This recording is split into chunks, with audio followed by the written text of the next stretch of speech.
Assalamualaikum warahmatullahi wabarakatuh.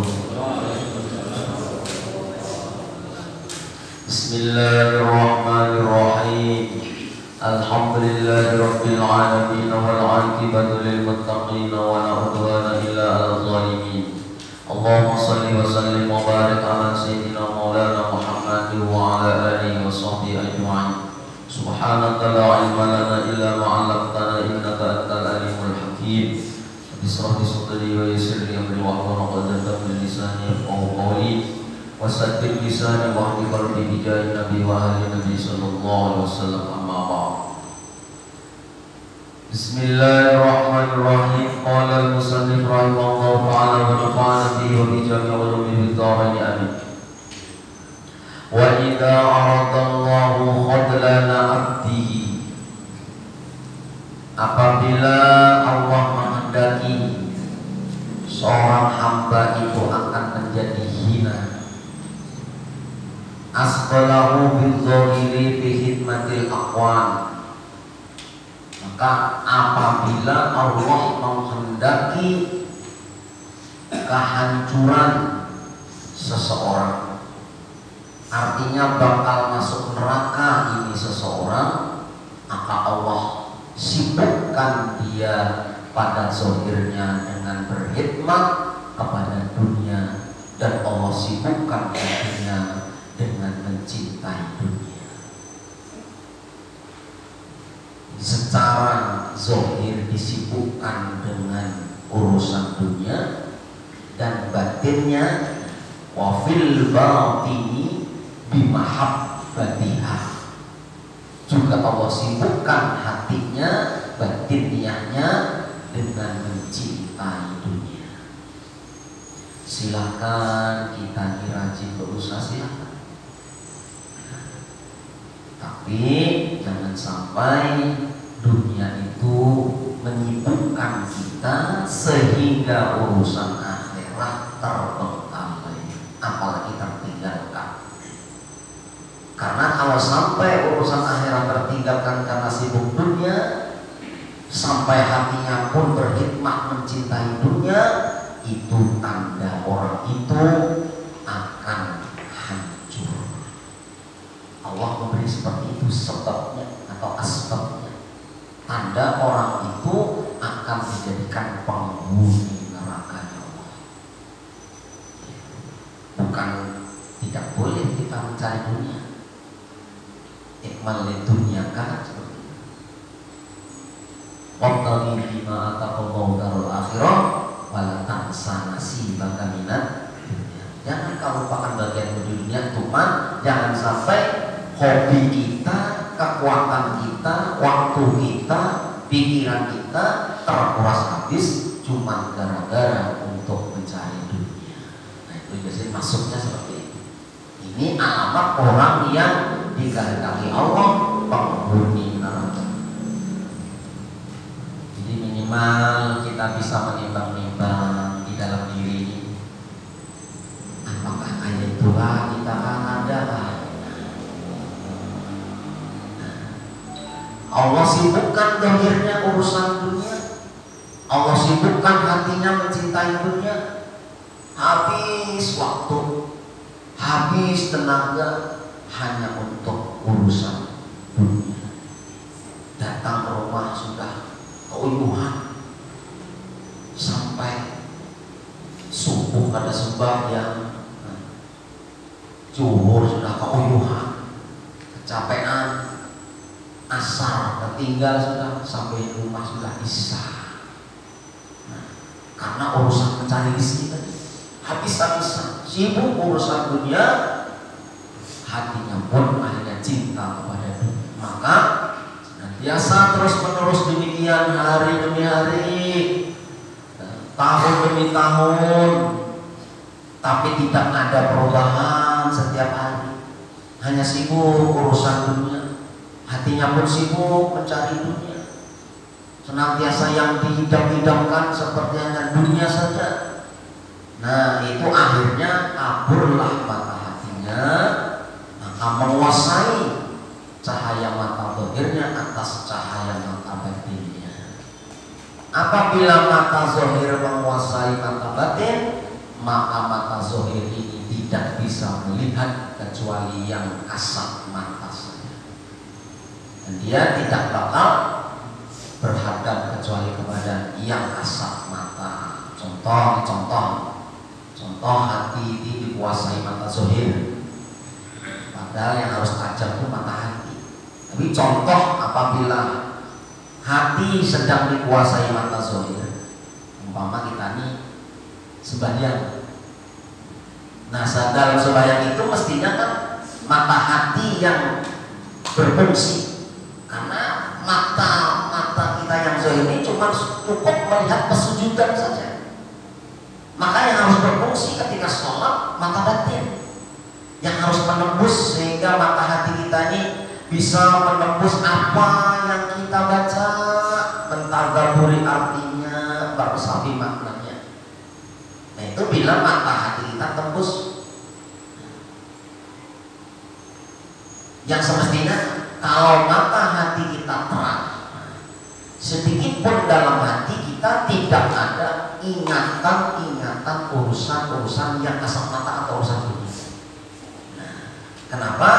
Karena di dalam sembahyang itu adalah mata hati yang terpakai. Makanya seandainya kita nih sembahyang itu terpejam saja cuma makro, tapi yang tidak ada nilainya tatkala kita sembahyang mata bermunculan, mata melihat, tapi hati ini kadang nyambung dengan Allah melalui ayat yang kita baca. Itu berarti mata batin dikuasai mata zahir. Makanya bernilai itu mata batin kita sembahyang. Nilai berfungsi sampai berapa derajat kita sembahyangnya menuju Allah itu, segitu juga ingatan kita mengingat Allah ketika sholat. Jadi sedikit pun bila orang itu yang terang mata batinnya, yang menguasai mata batinnya, tidak ada urusan duniawi masuk ke dalamnya.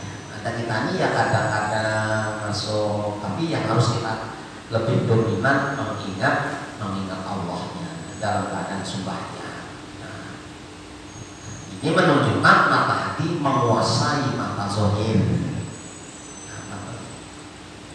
Kayak Gus Dur mata zahir terlalu melihat, tapi mata batinnya punya wasbah fikriyah, lompatan pandangan 10 tahun ke depan, 20 tahun ke depan, punya kekuatan pandangan mata batin yang bila diprediksi oleh orang yang terang mata batinnya maka akan terjadi.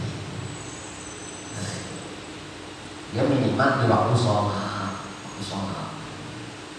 Tapi kalau mata zahir ini menguasai mata hati, mata zahir yang menguasai mata hati, misalnya kita sembahyang di masjid, membaca Al-Quran, membaca Fatihah, tapi hati kita bisa di kebun,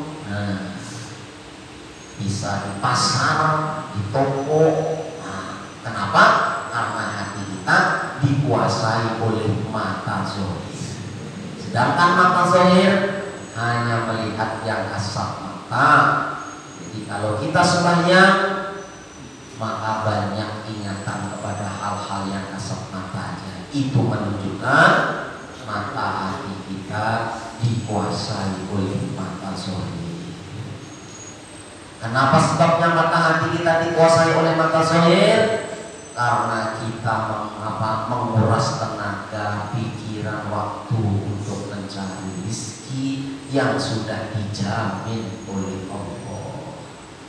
Dan kita kurang perhatian kepada sesuatu yang sebenarnya tugas kita yang dituntut oleh Allah. Sehingga kita ini urusannya kelihatan matanya. Kayak apa supaya ini dunia bertambah, tabunganku bertambah, ini itu aja ada dalam pikirannya. Karena kita ini ada tapi percaya dengan jaminan Allah yang sudah dijamin mati-matian. Yang dituntut untuk menyempurnakan, meyakinkan, istiqomah, rajin adalah ibadahnya, tapi ini kadang terbalik. Yang dituntut malas, yang ada dituntut luar biasa rajinnya. Yang dituntut apa? Ibadah. Ya walaupun ibadah itu bukan hanya ibadah mahdoh seperti sholat, puasa, zakat dan sebagainya. Walaupun mencari harta dengan mencari nafkah itu ibadah juga, tergantung niatnya. Tapi kan itu sesuatu yang sudah dijamin. Karena dalam pandangan orang-orang tauhid, usaha kita, pegawai kita, usaha kita, buka warung kita, kebunnya kita, itu sebab yang sama sekali tidak bisa memberi bekas. Karena semuanya jatah kita sudah ditentukan oleh Allah. Itu ya. Jadi seandainya kita tuntut bujur-bujur nih, aku nih kena nih matinya suruh di mana ada, aku kena nih kuburan disiksa orang ada, aku kena dihisap tuh kayak apa, banyak baiknya kan, banyak buruknya. Karena melewati tiga siratal mustaqim tak meleset kan, nyaman tak melewatinya, itu yang harus kita usahakan sebetulnya. Amal dunia ini asal kita masih hidup, rezeki masih ada. Amal sekedar kebutuhan kita dicukupi Allah, tapi keinginan dulu, keinginan itu ada habis-habisnya. Nah, ini setidaknya kan kita bisa ada menjadi bahan pertimbangan bagi kita inilah ya. Makanya sering saya sampaikan, kalau kita ini umur 30 berusaha mulai bertambah, rezekinya bagus sampai 40 tambah banyak, insya Allah memang itu catatan orang kaya. Tapi mulai umur 30 berusaha luput pas-pasan habis, tambah banyak, nanti habis lagi sampai 40 sampai 50, itu ya berarti memang sudah makom dan kedudukannya takdirnya memang kaya itu juga, karena sudah ditakar oleh Allah. Nah, itu makanya orang kaya pilihannya santai banget tuh, tapi masalah ibadah masya Allah rame masjidnya, sungsung tuh lapang masjid subuh sampai terang, habis esok hanya berikan. Nah, santai-santai itu sudah umroh, sudah banyak tuh yang belum dihati kayaknya santai-santai pegawainya, tapi ibadahnya terus. Karena mantap fiddin, barang siapa yang mengaji ilmu agama, menuntut ilmu agama, maka Allah mencukupi keperluannya. Itu Nabi mengatakan, mantap fiddin, barang siapa belajar ilmu, menuntut ilmu agama, itu maka Allah rasa mau bisa, Allah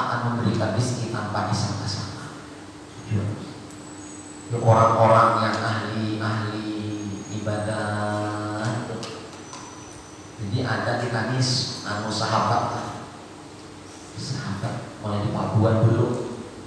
Pokoknya kayak apakah supaya kita bekerja ini kadang meninggalkan sholat jamaah. Kayak apa supaya aku ini pegawai kadang meninggalkan sembahyang jamaah. Lamar di sini teh diterima orang, tapi dengan syarat ujar ini yang melamar nih, ulun nih anak melamar gawean di sini, tapi ulun minta waktu bilanya ada tiba sampai waktu ulun ke masjid. Itu yang mintanya. Ya. Lawas-lawas kawan-kawan yang di situ tuh rasanya gak senang.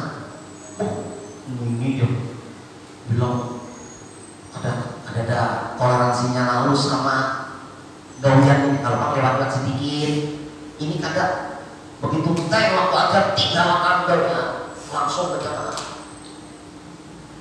Akhirnya apa? Mengundurkan diri karena ada nyaman, menghalangi ibadah. Pindah lagi ke tempat lagi, diterima karena pekerjaannya bagus, minta syaratnya itu lagi. Akhirnya bagus, tapi ada lagi godaannya, kawan kayak itu juga. Nyaman lagi belajar. Waktu kita masih intinya tulang, intinya zuhur ke masjid, asar ke masjid, bicaranya. Akhirnya mengundurkan diri lagi. Pokoknya aku mengada sembahyang berjamaah 5 waktu sampai menghalangi kerjaanku, menghalangi aku sholat 5 waktu. Lebih baik aku ada bekerja. Padahal anaknya 3. Akhirnya apa? Ya karena dia mementingkan urusannya dengan Allah, ada orang mencari tenaga. Nah, maka itu perusahaan besar. Mencari tenaga itu di situ yang gaweannya khusus. Waktu kadang terikat karena kadang-kadang ada gawean tapi digaji sebulanan, walaupun sehari ada yang dikerjakan karena itu khusus bagian itu umpamanya. Ya ada menggawe apa-apa. Sampai sekarang sudah gaji tetap, kerjanya santai.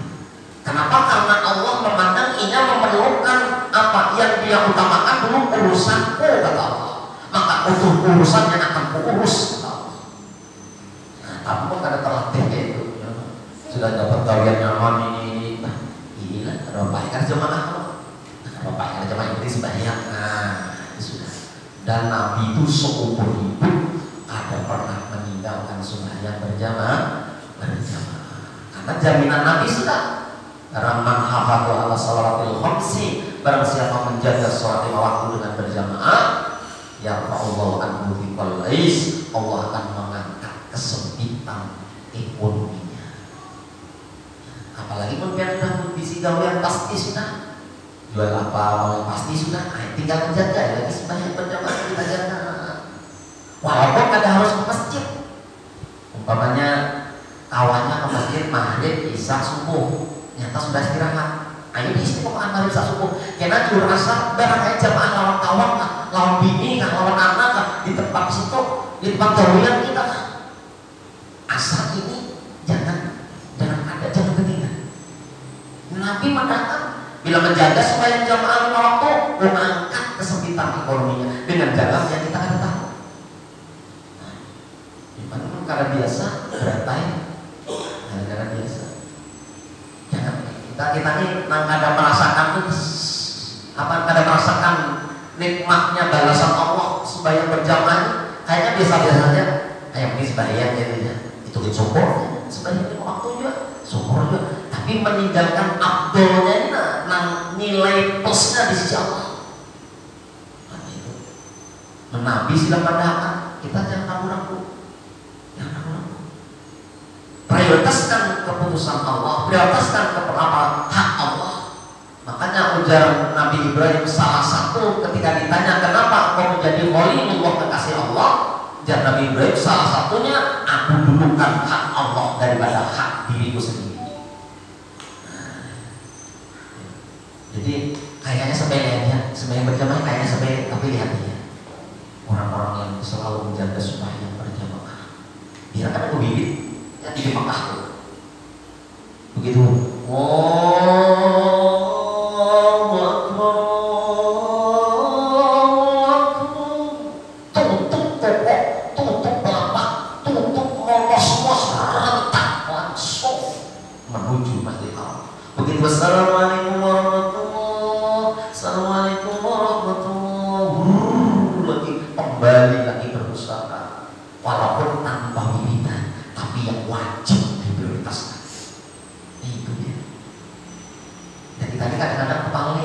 nang sunat bihimah-himah, putar ini, piring itu, bagaimana? Tapi sembahyang yang paling utama seakan-akan biasa-biasa saja, padahal luar biasa. Makanya kalau zaman akhir ini masih ada orang yang menjaga 5 waktu dalam berjamaah, sedangkan dia bukan imam masjid, bukan kaum masjid, mampu menjaga itu termasuk makhluk yang luar biasa. Di akhir zaman ini yang dipandang manusia kan siapa yang sukses itu siapa? Orang yang banyak duitnya, rumahnya ganal, mobilnya mewah, duitnya banyak, itu dipandang orang awam itu sukses. Gitu kan? Coba orang ahli ibadah 5 waktu ke masjid malah disambati, dinaratin ke masjid buat perangai sama nak mati. Padahal itu dasar yang dituntut itu bina aneh sekarang. Ada disambatkan itu ahli jamaah sukses orang tuh imannya luar biasa. Ada yang sukses itu siapa? Tuh hanya 3 tahun kawin, rumah 3 dalam, mobil 2 buah, tabungan maka sudah daftar haji dan sebagainya. Nah itu makanya belum banget. Hati langgar-langgar kita di sini, langgar-langgar kita di sini. Nyaman aja, mau melanggar itu nyaman aja. Setumat sih tuntut, apalagi ada proposal. Nah, dapat punya proposal tuntut, tapi istiqomah 5 waktu. Kadang-kadang sujuhur tuh, rupanya pas pasukan tidak datang, paman haji itu kan datang, juhur, ajan sorangan, dasar sorangan juga mana? Ayo ya, ayo, itu aku aja. Paling ini apalagi ada sudah aktif di kantor nih. Ada lagi kawannya, paling mamanya aja sebenarnya. Terus saja kita berdua aja juga, ayo. Nah itu ya. Mau bangun tuh sulit-sulit, jadi sulit bangun langgar jadi aja. Tapi banyaknya musola, ada berfungsi. Ada mengandung siar, ada subuh. Nah ini pada bunyinya, juga asal ini pada bunyinya. Itu tantangannya kita. Tapi mau kita lepas dasar mati siapa? Nah, jadi kita mengetahui kalau itu hati kita kayak apa, pandangan kita dengan dunia itu kayak apa. Nah, posisi kita ini sekarang ada di mana? Apakah termasuk golongan orang-orang yang mata zahir memandang dunia lalu mata batin mencintai dunia? Apakah ada keseimbangan antara dunia dan akhirat? Cangkal berusaha, cangkal juga ibadah, atau pian lebih cenderung ke akhirat? Pian sorangan yang tahu diri pian masing-masing. Masih syukur untung-untungan, rajin mencari nafkah, rajin jua beribadah. Makanya menurut melihat orang ini pegawai berat, tapi salat sembahyang subuh berjamaah, hati ini asahiri ya. Uyuknya seharian, pegawai utang macam-macam, awas sembahyang subuh berjamaah, masya Allah. Mau kita anak ada pegawai berarti apa? Apalagi pensiunan apa-apa, ya tinggal nyaman nunggu subuh ke masjid. Itu kan tetap ibarat ini mah ngecor, pasang atap, ngelas seharianan. Tapi subuh muncul ke masjid luar biasa.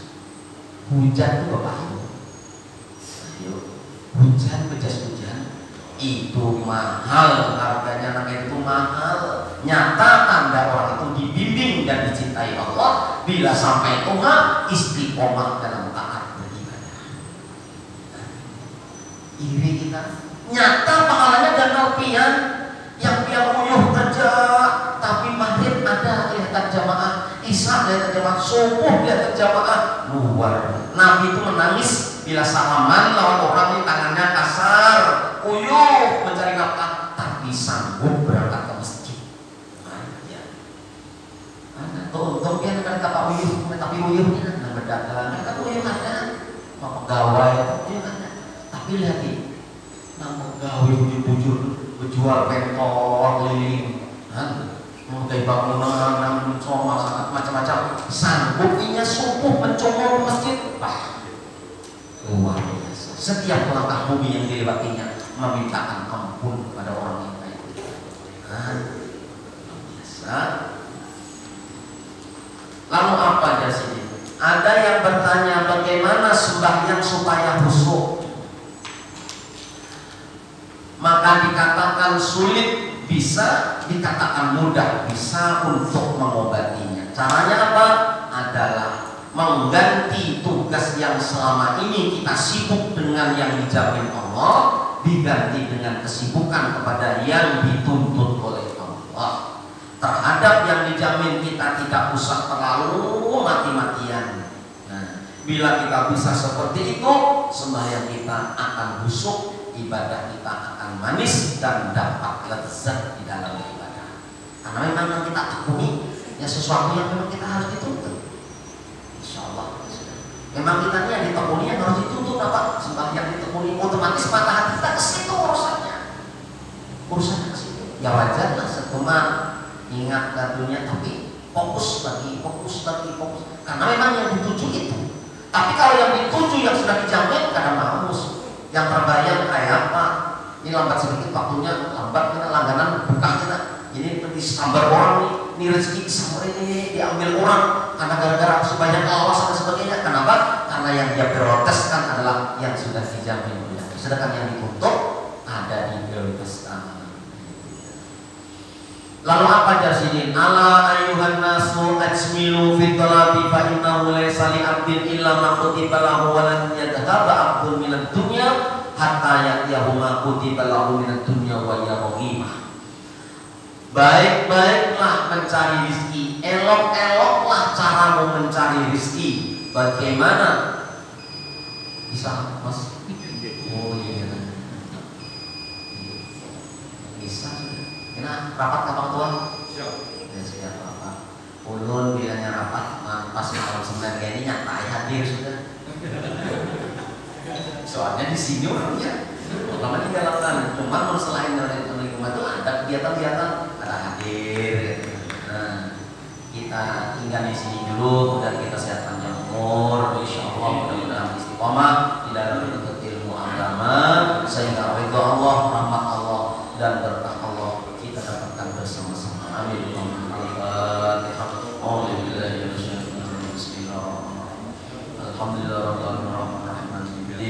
Iya Allah ya Allah subhanahu wa ta'ala sallallahu alaihi wa sallam ya Allah ya rabbal alamin bismillahirrahmanirrahim alhamdulillahirabbil alamin wa sallallahu alaihi wa sallam wa ala alihi wa sahbihi ajma'in wa man tajaba